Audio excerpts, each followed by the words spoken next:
Hello everyone, তোমরা সবাই কেমন আছো? আশা করি ভালো আছো আর আমরাও অনেক ভালো আছি। আজকে একটা হেয়ার স্পায়ের কাজ নিয়ে চলে এসেছি। তো এই ফ্রেন্ড এসেছিলো ফেসবুকে রিলস ভিডিও দেখে। তো তোমাদেরকে অবশ্যই জানাবো, যদি কেউ আমাদের রিলস ভিডিও দেখে আসতে চাও, আমাদের পার্লারে ভিজিট করতে চাও, অবশ্যই আমাকে ইনবক্সে কিছু মেসেজ করে রেখো।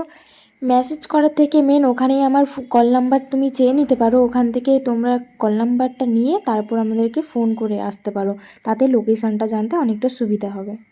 তো এখানে যেহেতু ড্যান্ড্রফের জন্য স্পাটার কাজ করছিল ফ্রেন্ড, তো তার জন্য আমরা এখানে প্রথমে অ্যাম্পিলস মিশিয়ে নিচ্ছি, আর পুরোটাই কিন্তু লরিয়ালের স্পা করেছিল। আমার কাছে প্রথম যখন ড্যান্ড্রফ দেখতে পাচ্ছিলাম, তো সেই ভিডিওটা নেওয়া হয়নি।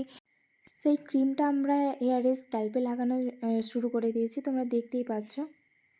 সীতা কাটিয়ে কাটিয়ে আমরা ভালোভাবে স্ক্যাল্পে লাগানোর পরে হালকা হাতে স্মুথ করার জন্য স্মুথনিং ক্রিম ইউজ করে, তার মধ্যে সিরাম ইউজ করে আমরা দেখতেই পাচ্ছ ক্রিম অ্যাপ্লাই করে দিয়েছি। আর এরপরে স্টিমিং দিচ্ছি।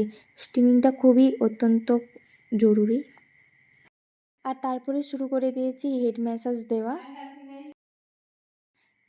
আমাদের এই হেড ম্যাসাজটা কিন্তু রিল্যাক্সিংয়ের জন্য অনেকটা উপকারী, এবং অনেকের হেয়ারের গ্রোথ বাড়ে না, কিংবা অনেক পাতলা চুল থাকে, তার ক্ষেত্রে তেল কিংবা যে কোনো হেয়ারের ট্রিটমেন্ট নেওয়ার সময় হেড ম্যাসাজ বলে অনেকটাই উপকারী হয়।